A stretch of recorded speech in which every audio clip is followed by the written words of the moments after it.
So first of all, hello, everyone. Thank you for joining us for the Bridging Barriers Open House. I know we're going to have a really wonderful discussion today, but before we get started, I just wanted to acknowledge the ongoing war happening in the Ukraine and say that our hearts are with all those impacted by this tragedy. Okay, so with that, let's see, let me get to the next slide. For those of you I haven't yet met, my name is Tessa Green, and I'm the Executive Director for Collaborative Research Engagements in the Office of the Vice President for Research, Scholarship, and Creative Endeavors.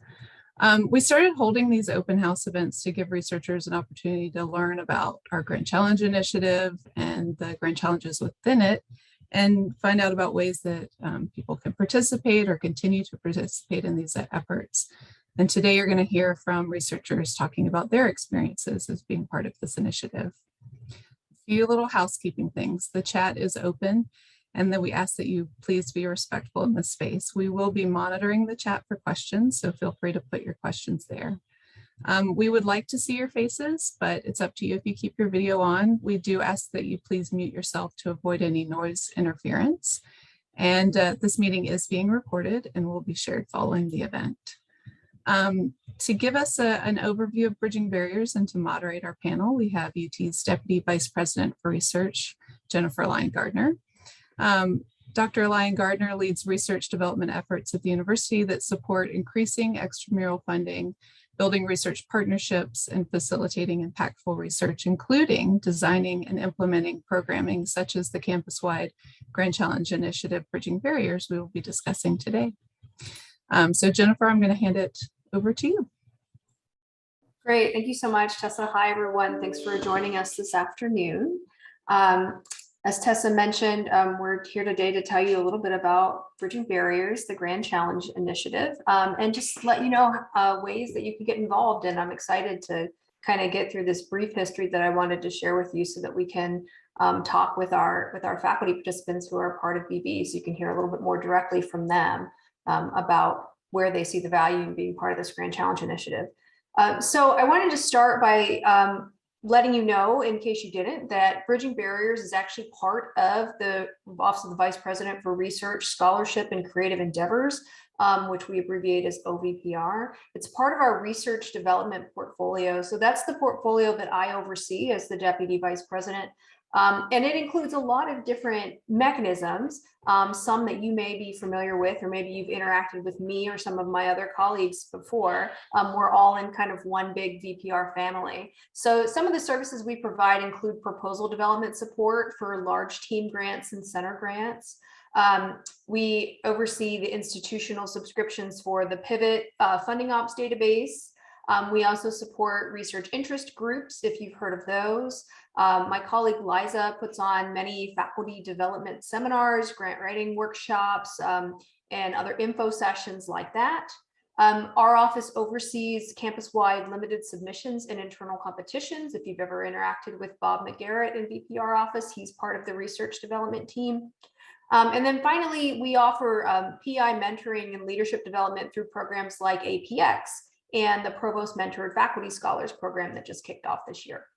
So all of these things are part of a larger VPR portfolio that has the goal of building UT's research capacity institutionally. So just enabling our principal investigators, whether they're faculty or staff, to be able to do their best work. And I encourage you to, take a look at our website to see, more about any of these offerings. Today, we're going to talk specifically about the Grand Challenges, and I thought I'd start by telling you their origin story. So Bridging Barriers started as a presidential initiative under our previous president, Greg Fenves, and it launched in 2016.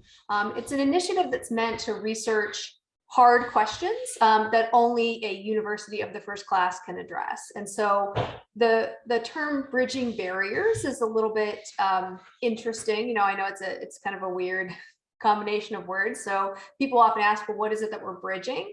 And we're bridging the barriers between disciplines, techniques, and ways of thinking. And we're also bridging barriers between the fundamental knowledge that's generated here in the academic institution and the real world problems that are facing our community, our state, our nation, our world.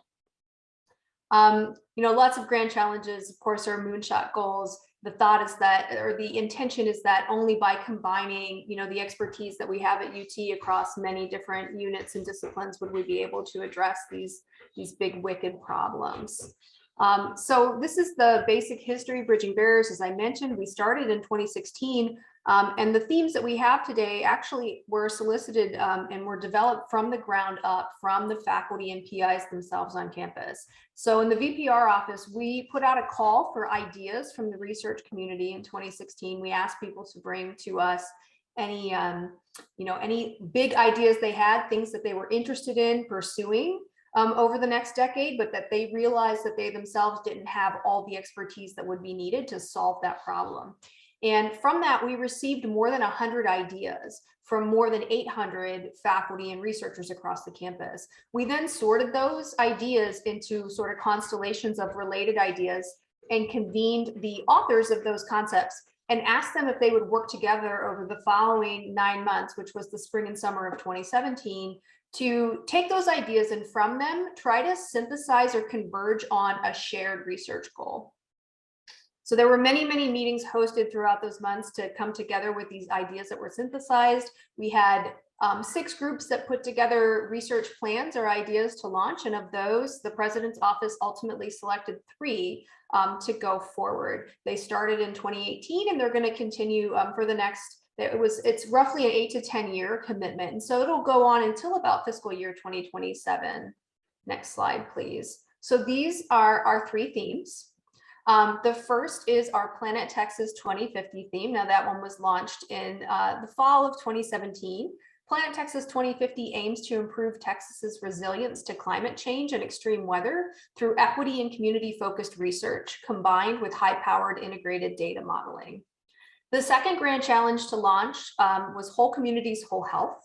That theme is re-envisioning how cohort studies are carried out by embracing a more community-based participatory research model and by bringing cutting-edge advances in behavioral, environmental, and health science directly to children and families in the Central Texas area.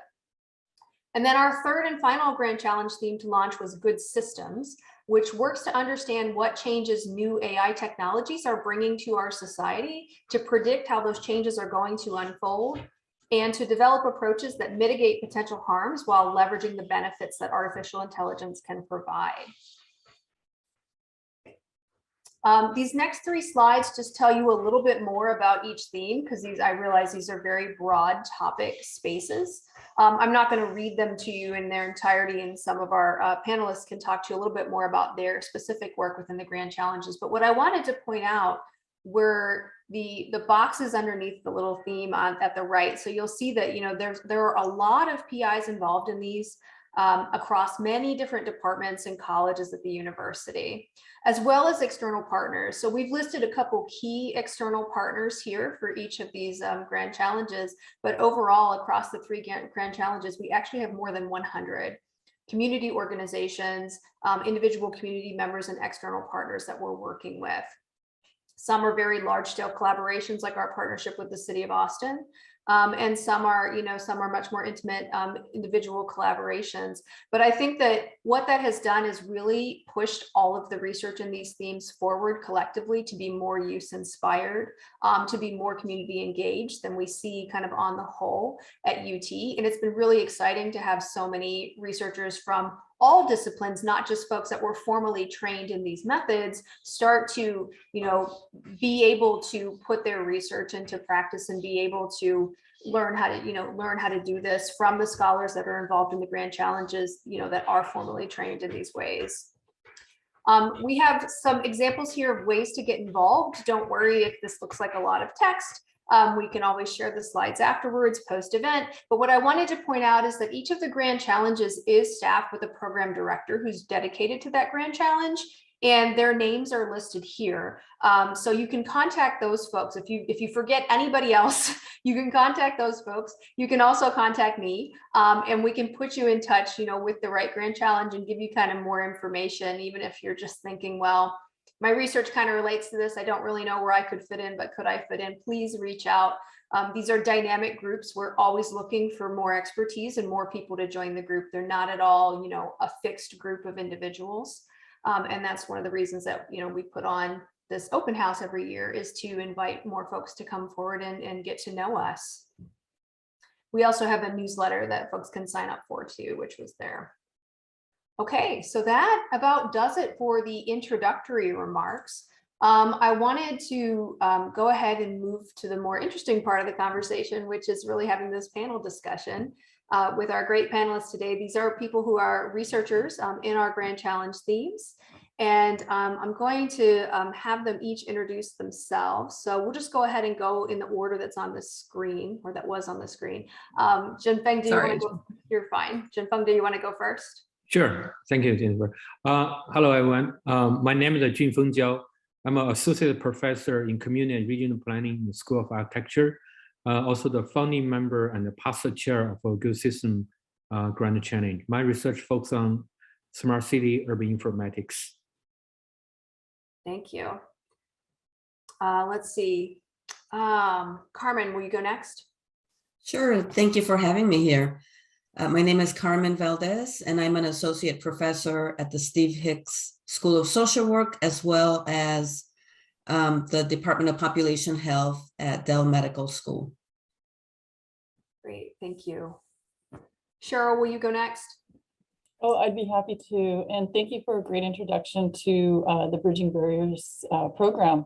I'm Cheryl Lazada Beach. I'm a professor of geography and the environment in the College of Liberal Arts. And I'm involved with the Planet Texas 2050 program. And my sub-project, our flagship project, is Stories of Ancient Resilience.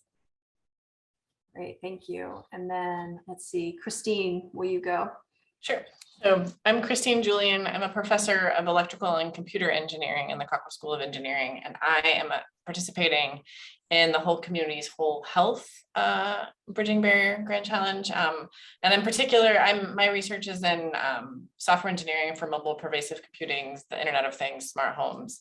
And so I'm on the tech side of the whole community's whole health gang. So.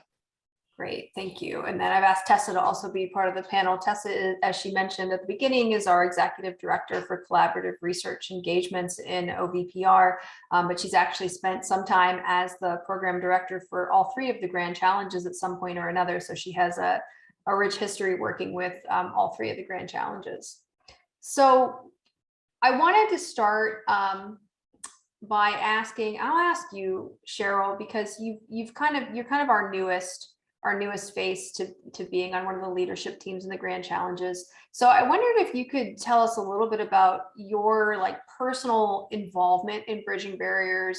What made you decide to become part of this group? How did you find out about it? How did you become part of the group, and how are you actually working with Bridging Barriers today? Because I think, all of you exist as faculty outside of this role. And so when somebody says, well, I'm part of this, or I'm an affiliate of this, it's always interesting to me to ask, well, in what ways, are you part of that initiative?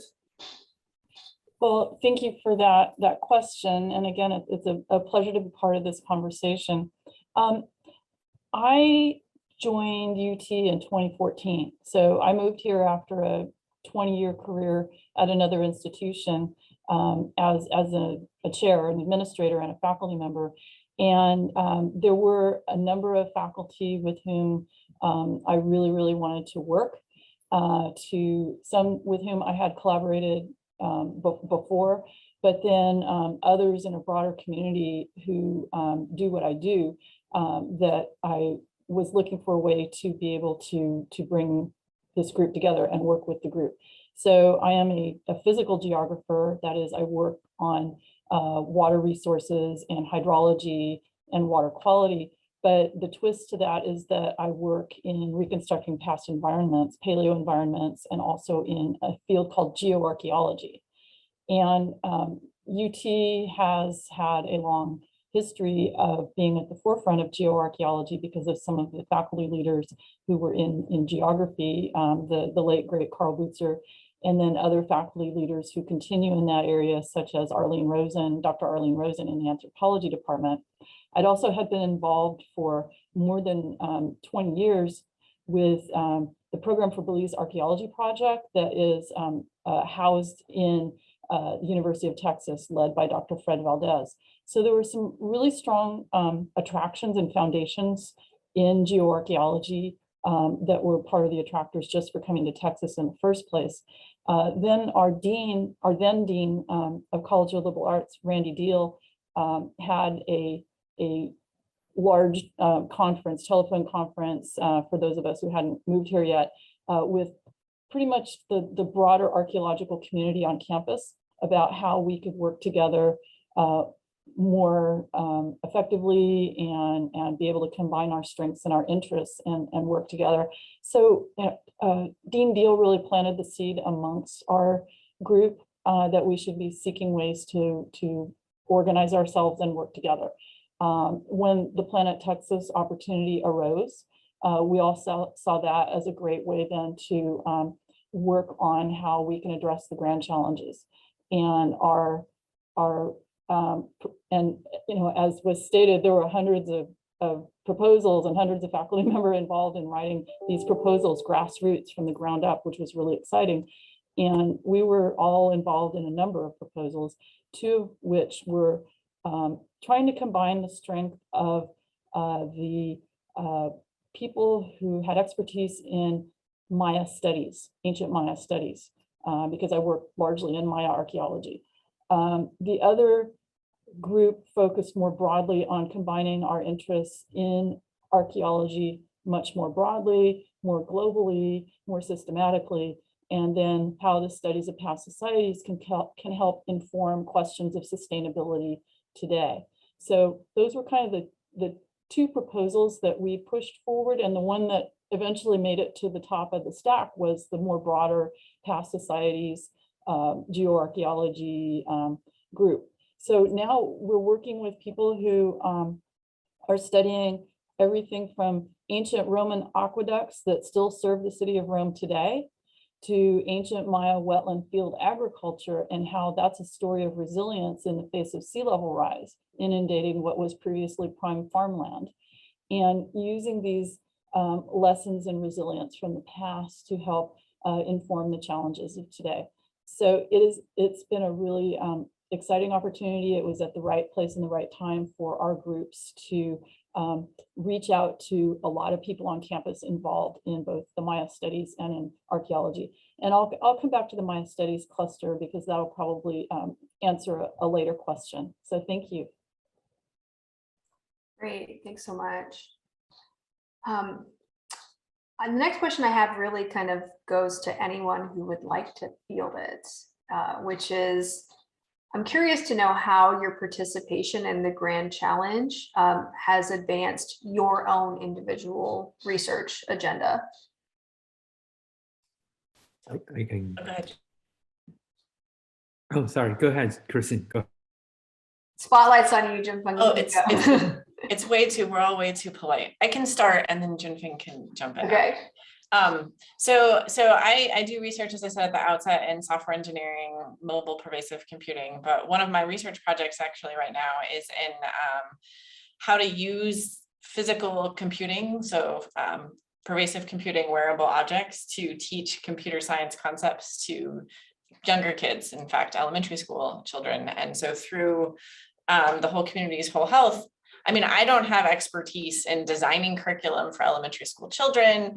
I don't have experience in how to engage with community partners, how to really do that in a meaningful way, how to measure what we're doing. And so that's something that was really surprising. It's not really the goal of the whole community's whole health initiative to do that kind of work, but through connections that I made to researchers in the group, it's become kind of a part of the project, which is, and so that's advanced my own research. I mean, I have now kind of research funding to support that. It's supporting the graduate students, collaborations with people at other institutions, but then also kind of supporting the cohort study that is part of whole communities, whole health as well. So it's been kind of it's benefiting kind of in both directions, which has been really surprising to me and nice to see, I guess.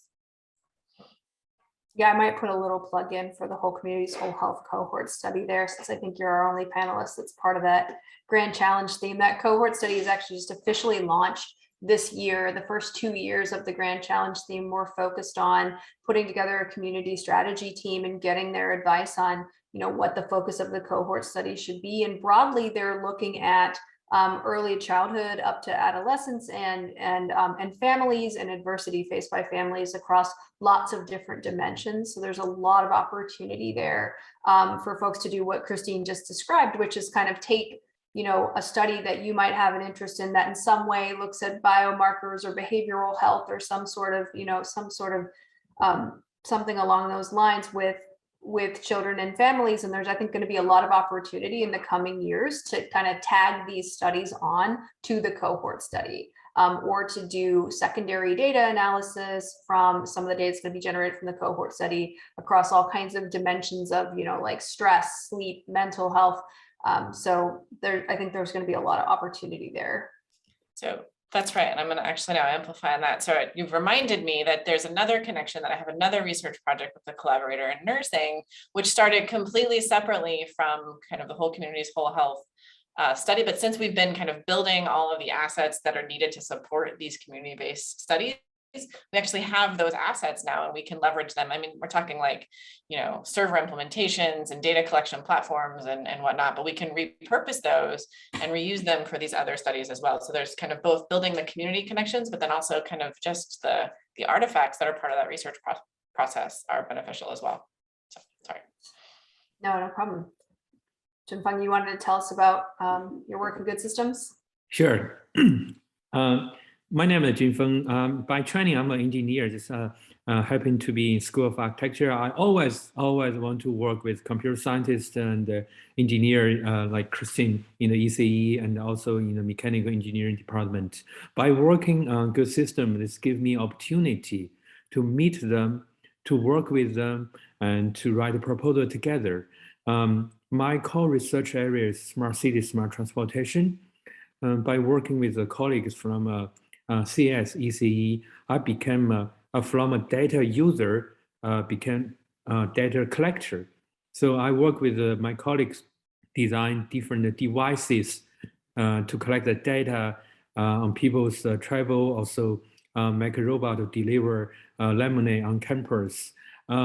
Later on, we decided to apply for larger grant. Thanks for Jennifer and Tessa's support. We were lucky to receive some grant in this two domain, in transportation and the robotics domain. So working with a colleague from different disciplines has been tremendously rewarding for me. And being a part of a good system grant challenge really put my career to the, at least for me, to the next level. So thank you for organizing this and hosting this. Great. I was going to ask you to maybe expand on that a little, Jin Feng, because I know that in the, just this past year, as you mentioned, I mean, you've had a couple major successes through good systems, like a couple major externally funded successes. So one, is your new NSF National Research Traineeship graduate training grant, which is going to be an ethical robotics training grant. And then the other one being this partnership with the City of Austin Transportation through the new NSF Civic Innovation Challenge or Civic Funding Mechanism, which is a new mechanism. So I wondered if you could tell us a little bit about, the role that you think that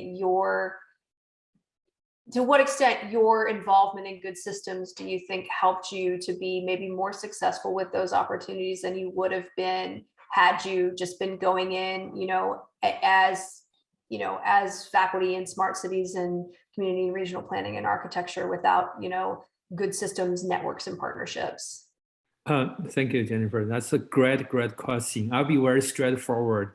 Without a good system, it maybe take me 15 years to get this grant. I'll be very realistic. But with good system, it only take me 2 years to get this two major grant. The first grant is $3 million grant. I work with Peter Stone, Louis Santis, Joy Deep, Justin from computer science, also Kate Freshman, Min Quinn Lee from information school. We have a wonderful team. Without good system, I don't even know them. Not to mention write a proposal together. For the second one, it's a $1 million grant. We work with Austin Department of Transportation, the Assistant Director, Jason Michael, the co-PI. Again, this is also big credit to Good System. It maybe take me 2 years just to know them, then write the grant. But with Good System, everything speed up, and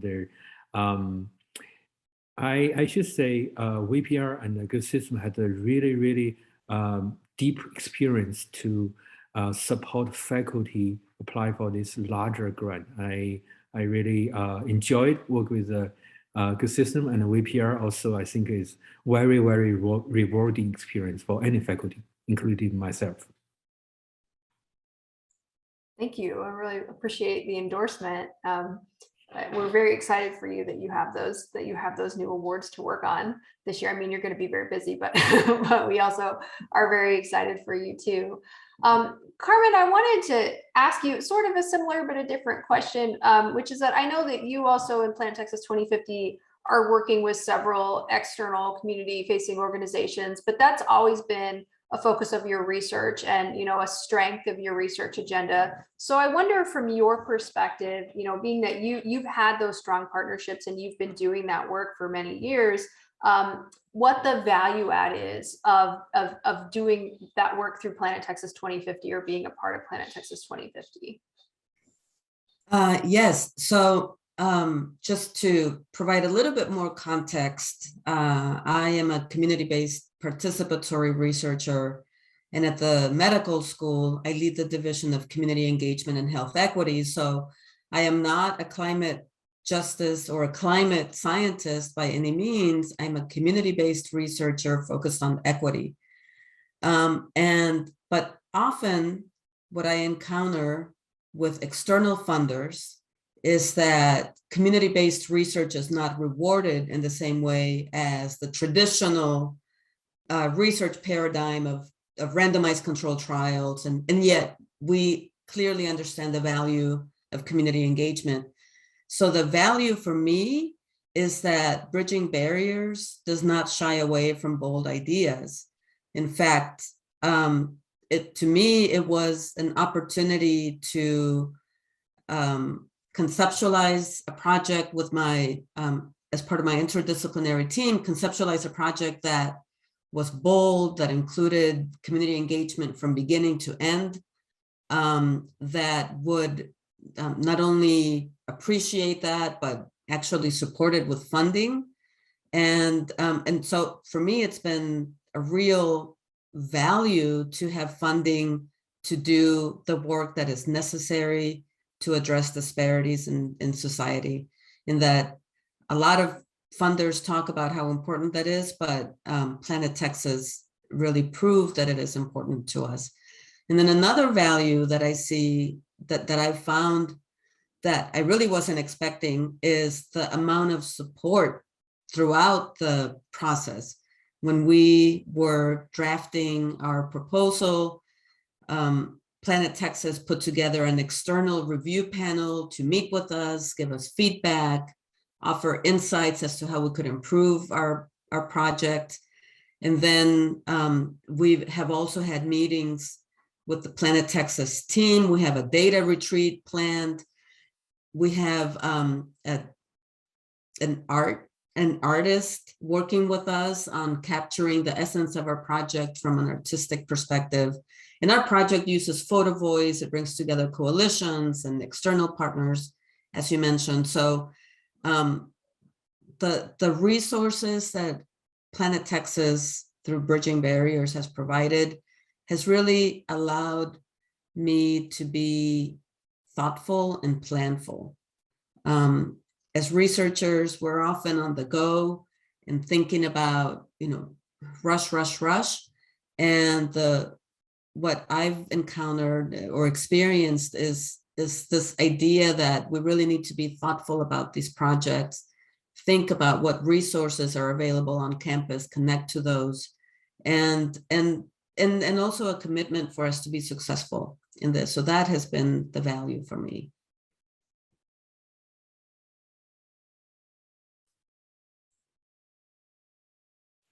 Thank you. Going back over to my questions. I like that you brought up your flagship project for PT 2050. We had shown the websites, and I think that we've got them over in the chat as well, but both Plant Texas 2050 and Good Systems put out, they kind of have a group of PT 2050 calls them flagship projects and Good Systems calls them core research projects, but they're this kind of small cluster of projects that are going to be ongoing for, and the intention is for the duration of each of those respective grand challenges. And as Carmen mentioned, there are these rigorous external reviews that happened before those projects were launched and will happen, at the midpoint and will happen at the end to help assess them. But I did want to clarify for folks listening in that, we've got those listed there. If any of them are of interest to you, there's always room to kind of join. There's room to add more expertise to those projects. They're not the groups that are working on them now, they aren't fixed by any means. There's definitely room for more expertise to join in on those. I wondered, this is, maybe a question, I think, both for you, Carmen, and Christine, actually all of you, as faculty, you're very overcommitted, with everything you're already doing. There's your base requirements, you're teaching, you're mentoring students, you're doing research. But then on top of that, Jin Feng, I know you direct a research center. Christine, you're the Associate Dean for Diversity and Inclusion in your college. Carmen, you have an administrative appointment as well. Cheryl, you're overseeing this Maya cluster hire. So you have all these other things that are already pulling on you. Bridging Barriers is a voluntary association. How does it fit in? How do you, how does it fit in with your career and all the things you have to do? And how are you making that all work together?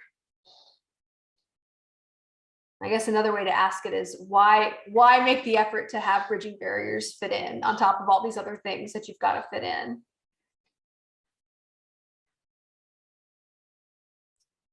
This was the hardest question to answer. But I'll just briefly say that it's true. I think you're right that we are all overcommitted, and as a result of that, we prioritize. And to me, this was an opportunity to do something that is actionable, that has immediate dissemination and value to not only to generalizable knowledge, academic knowledge, but really value to the communities we serve, and leveraging the power of the university in that, the leveraging the opportunities of being on the stage on a campus level, really, I think is beneficial not only to the project that I'm involved in, but it's beneficial to the division that I lead. It's beneficial to interdisciplinary relationships across campus. So, and the funding that is provided helps for us to build capacity to do the work.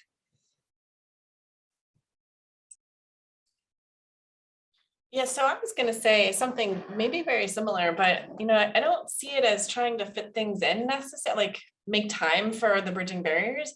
I actually see my participation in Whole Communities, Whole Health as a way to kind of, hit a bunch of things at the same time. Right. So I could just sit in my office and just do research for research's sake. But that's not particularly satisfying, and that's not what I want to do. But participating in Whole Communities, Whole Health makes it much easier to do research, kind of like Carmen was saying, that actually has an impact, because there are other people that kind of help make that happen. And, there, as you mentioned, I'm the Associate Dean for DEI. There's a lot of equity work that we're doing through Whole Communities, Whole Health. And so that actually kind of helps us do some of that work in the Cochrane School and vice versa. And then the other thing that I think was really surprising to me was the opportunity to teach through Whole Communities, Whole Health. And I think that the experience so we have a lot of students, graduate students and undergraduate students that are really involved from engineering in this project on building the tools and the systems and the back ends and the front ends and the app and all of these things that, they would get experience doing this, but they would get experience in things that didn't really have an impact. And our students really get an opportunity for growth, to learn the skills they need to learn, but to learn them in a context where it's actually really just excellent for their professional development. So I don't know, I kind of feel like I get the opportunity to hit all of the things that I love to do at the university in one place. And so it's almost better that way. I don't know if that is it. Instead of stretching me thin, it actually kind of brings things together.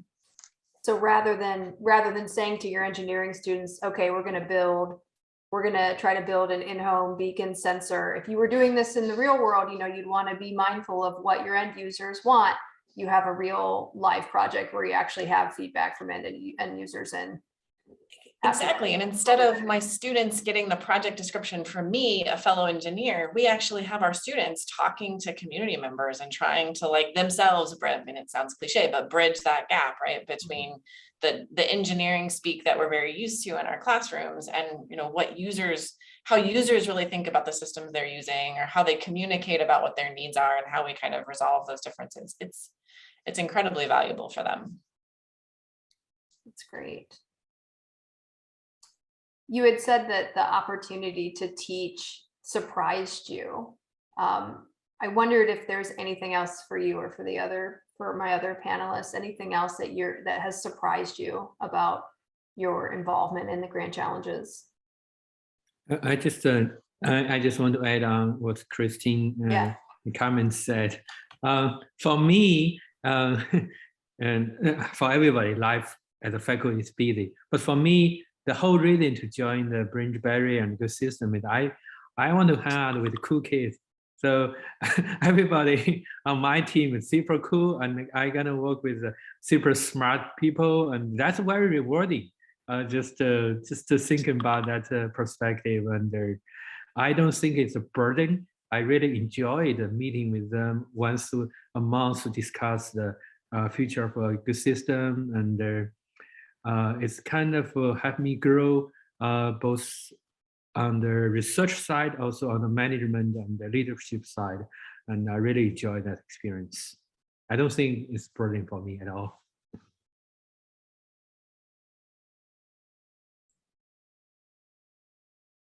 I'll just amplify what everyone else has said with regards to the benefit. It's mid-semester, so we're all really overcommitted and have a lot of nagging deadlines.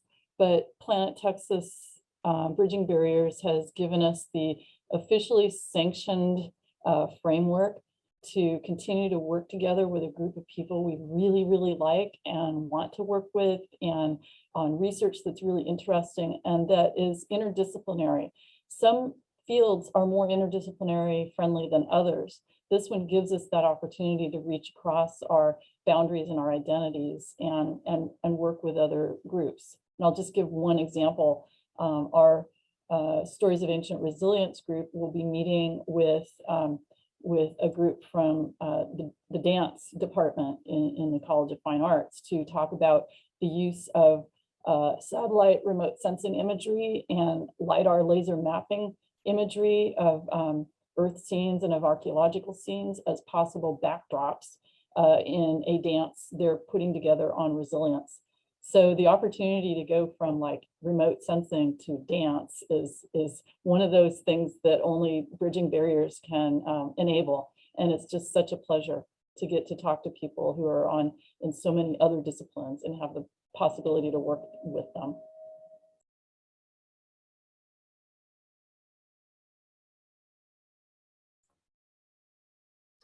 Yeah, I think it's challenging sometimes. I know that in general, not just at UT, but at academic institutions in general, people have a curiosity or an interest in working across disciplines, but at different institutions, they can feel more or less encouraged to do that, to branch out outside of their home department, or more or less encouraged that work or that effort is going to be recognized in a performance assessment or review as as a good use of time, as opposed to the deep disciplinary work. But one of the things I hear from our BB participants, and we have close to 200 faculty participants across the 3 Grand Challenges, is that, not only is it interesting for them to learn get to interact with these people in other disciplines and colleges that they maybe didn't even know were on our campus. Our campus is so large. They didn't know these people were out there before the Grand Challenge connected them. but also that learning those other disciplinary perspectives actually enhances the way that they think about their work and their own discipline. So building on that, I was going to say that there were two things that were surprising that of course shouldn't have been, but always were. So one is, I mean, to kind of build on what Cheryl is, like that just the immense amount of expertise there is on this campus. Of course, there's great expertise on this campus. Of course, all of my colleagues in all of the other departments that I don't even think about are experts in what they do, but this gives us the opportunity to see that. And I mean, it's deep, right? It's for real, right? So that's one. It shouldn't be surprising, but you know, you're always surprised and pleasantly surprised. The second one is kind of the negative side of what you just said, Jennifer, which is we shouldn't be surprised that because our expertise is so deep and so different, that we have no idea how to communicate with each other. And so you'll have that first meeting and you'll be like, oh my God, that was an amazing meeting. We were in there for an hour. We just connected. It was perfect. We were all on the absolute same page. It was great.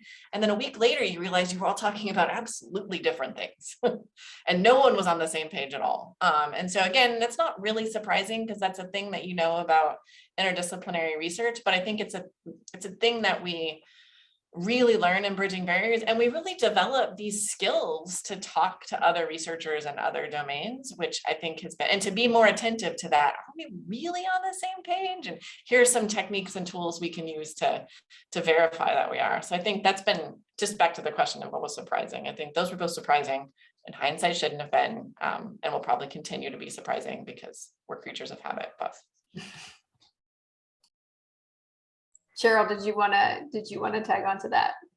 Yeah, I wanted to tag on to that with, again, talking about working cross-disciplinarily and outside of our own fields, which is great. If you're a tenured full professor, you have a lot of latitude to do those kinds of things.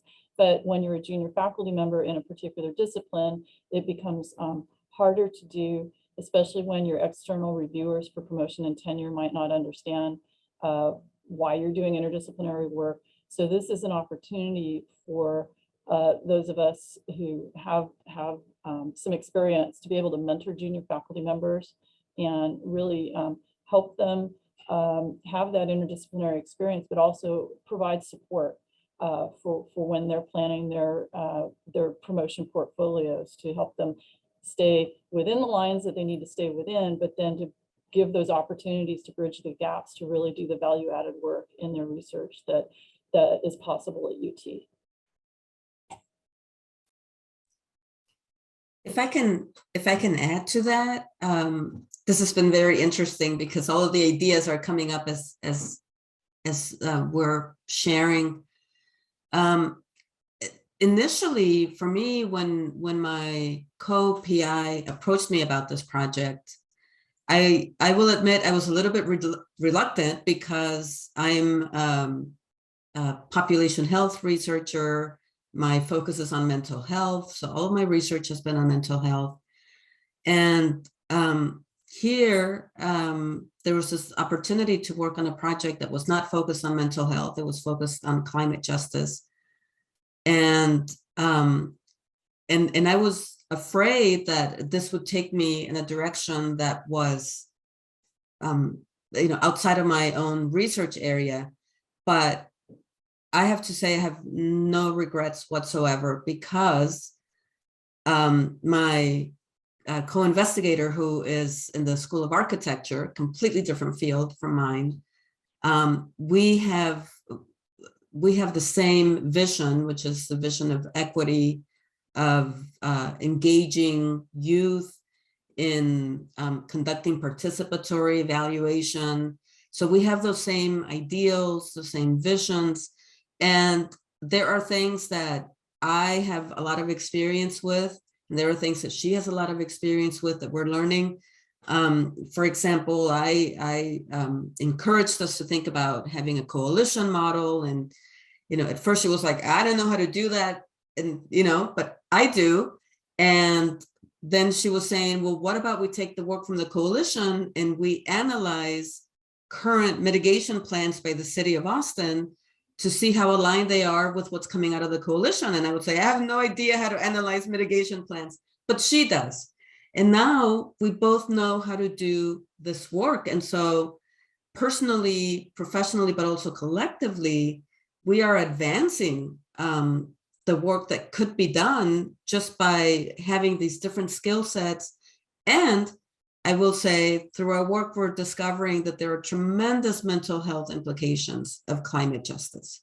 So for me, coming back to full circle, so that may be a question that you might have of, well, if I collaborate on any of these projects, is this going to take me away from what I've been doing or from my, niche of collaborators?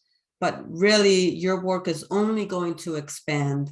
It's not going to be divided in any way.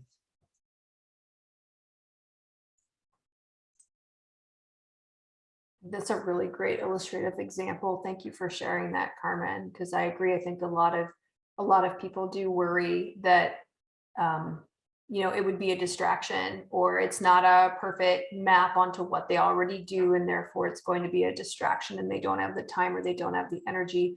But I really like your example of how you learned from Miriam something that you can take back with you to any number of future projects, whether they are climate justice focused, mental health focused, or focused in something totally different. And likewise, she can take something back, from you. She can take a coalition model and apply that to all sorts of things she might want to look at, whether they're focused on climate or not. And I think that it kind of goes to Christine's point that we have this amazing expertise across the campus, not only in specific subject areas that people are focused on, or regions of the world, or specific technologies, but then we have all of this expertise around certain methodologies or certain approaches to research that can be treated like a platform that can be applied across a bunch of different areas. And all it takes is kind of meeting someone that knows one of these things, and they might not be thinking of their knowledge base as something that could be a platform that a bunch of people could use, but actually can. And I think that these grand challenges, more than anything, provide a network of scholars where you can go and kind of soak up this information of how other people do their work, and you can share out, and you can be seen or be valued by others for your information and how you approach your work.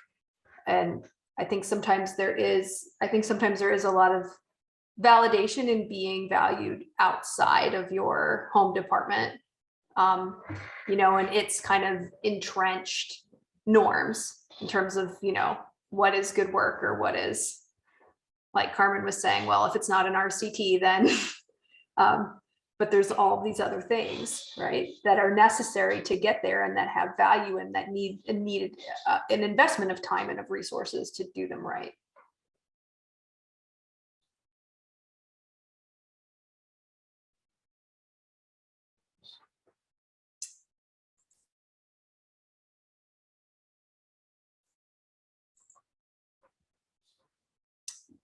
What would your advice be to folks who are listening in today, or who watch the recording later, about how they could get involved in your theme if they were interested?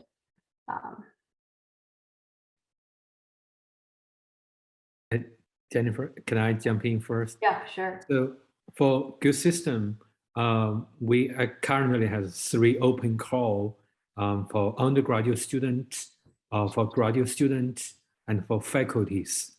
We design this call in a way we don't want to fund anybody who already been funded by Good System earlier. So this is trying to enlarge the network. So for those of you who are interested in Good System research, or remotely interested in ethical AI, whether being robotics or smart city or surveillance, it's the opportunities are there. You are welcome to apply for this fellowship opportunity.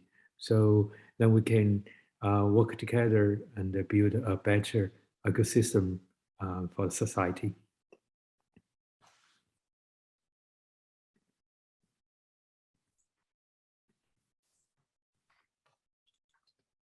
Thanks for sharing that. And don't feel like you have to answer on behalf of the entire theme. Maybe if it's even, if someone were to want to get involved in the flagship or the core research project or the specific sub project you're part of or that you know best? Yeah, so that's actually the direction I was going to go, is because the part that I know best is, we have this application platform that allows us to, it supports doing cohort studies. It allows us to distribute EMAs or just surveys, or allows people to send us kind of proactively reports. It allows us to collect information from a variety of wearable sensors or embedded sensors and give that data back to the people who are participating in the study. And this is great for the cohort study. It's purpose built for the cohort study that Whole Communities Full Health is building, but kind of as I alluded to before, we're also using it for a different study that's related to nursing. We're also using it for this program to teach computational thinking and computer science skills to elementary school children. And so I guess a good way that would be interesting for people to get involved with Whole Communities Full Health would be to think about how one could use any set of those tools, whether it's kind of the back end that just allows kind of viewing the results of a study, or if it's the app that allows kind of interacting with participants in some kind of study. We also built kind of out of Whole Communities Full Health, we built the Protect Texas Together app. And so there's a lot of pieces of that can be reused and repurposed because we didn't contract with anybody outside. We have all of that source code and we can reuse it for various things. So even stuff that's as simple as collecting consent to do things like testing, we have the ability to do. We have the ability to reuse all of that. So any ways people can think of using those assets. I really am thinking about the kind of digital assets, the working code, the applications. I haven't thought as much about the data sets that will eventually be generated, partially because, as you said, Jennifer, we've just kind of launched the cohort study and we're still thinking about the ways in which what kind of data we'll have and the ways in which we'll be able to make it available. I think that would be a fun way for me to at least connect with people. Yeah, I agree that, the digital assets and the other, the various kind of tools and platforms that people are constructing or have been constructing in the themes, those are also kind of open to all. And I think probably you all agree with me that that's one of the hopes is that maybe one of the legacy products of these grand challenges, since they are finite, they're not meant to go, these aren't permanent institutions that we're standing up at UT. But there are some features of them that I hope will live on after 2027. One, of course, is that we've had cluster hires in each of these three, affiliated with each of these three grand challenges. So we do have new faculty colleagues that have joined the institution and hopefully will, stay with us for the long haul. And then in addition, like Christine mentioned, there, all three of the grand challenges have, some kind of collaborative platforms, assets, data sets, models that they're creating, and and that I think are of broad utility just by design, because so many different kinds of expertise have gone into building them that already I think their utility is probably a lot broader than it would have been if any one PI had constructed these the way that maybe they were thinking prior to getting into the grand challenges.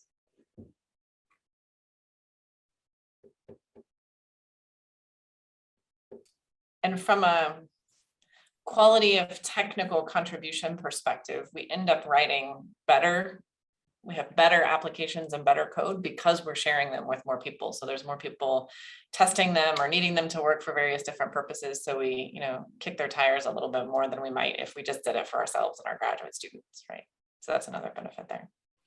I think I've seen the same thing even when it comes to writing prose and documents and proposals from the grand challenge teams.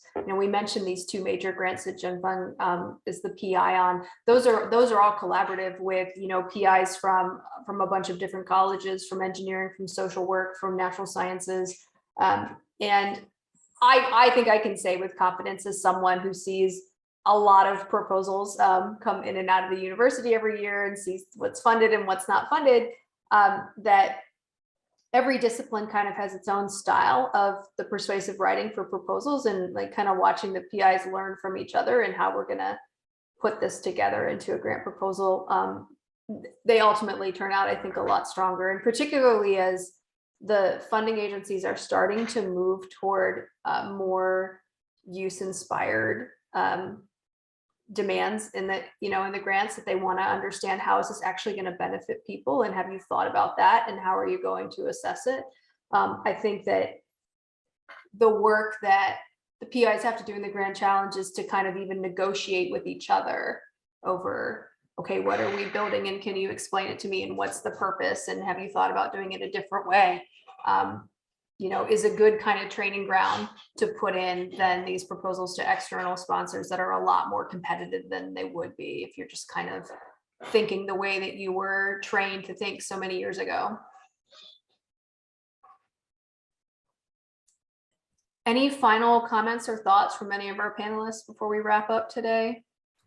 Well, I'll just jump in and say if people are interested more broadly in what we do in Planet Texas, and Heidi Schmalbach can certainly answer more specific questions about that, our wonderful director. There's going to be a research showcase for Planet Texas in the second week of April, the week of April 11th, where more of our researchers, faculty and students will be involved in presenting their research.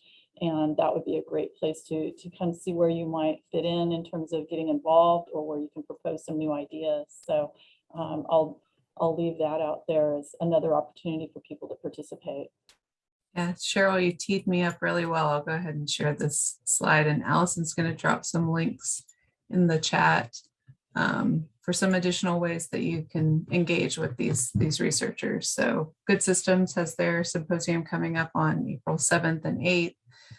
Planet Texas 2050 has their symposium coming up April 11th through the 14th. And then they also have a March 23rd Art and Science panel. And then Whole Communities Whole Health is kicking off as Jennifer mentioned, we have some cluster hires that were done as part of these grand challenges. And there were a number of faculty that joined us through that effort. Whole Communities Whole Health is kicking that off on March 10th this week. So Allison will put the link to register for these lightning talks events as well. So hopefully you'll come join us for those. And then the last thing is we hope that you'll come and maybe bring a friend to the Flan Academic Center on March 28th at 9:30. Join us for some breakfast tacos, and you can meet all of these program directors that we keep alluding to on this call and learn a little bit more about the grand challenges. And then I'll give it back to you, Jennifer. All right, I'll just ask one more time if we have any questions from our audience today for our excellent panelists. And if not, then with that, I think we can wrap it up. Right on time as promised. I want to thank everybody again for being on our panel today. It's always really, I think, rewarding for me, I know, and for my team to hear that this has been a successful Grand Challenge initiative from your perspective. I'm glad that you're finding value in it. I can't say we necessarily knew what we were doing when we started it so many years ago, but I'm glad that it's worked out so well, and that it's really thanks to you and your involvement and your continued involvement. So thank you again, and thanks everybody for joining us. Have a great afternoon. Thank you for the opportunity. Thank you. Thank you. Thank you. Take care, everyone. Bye. Bye. Bye.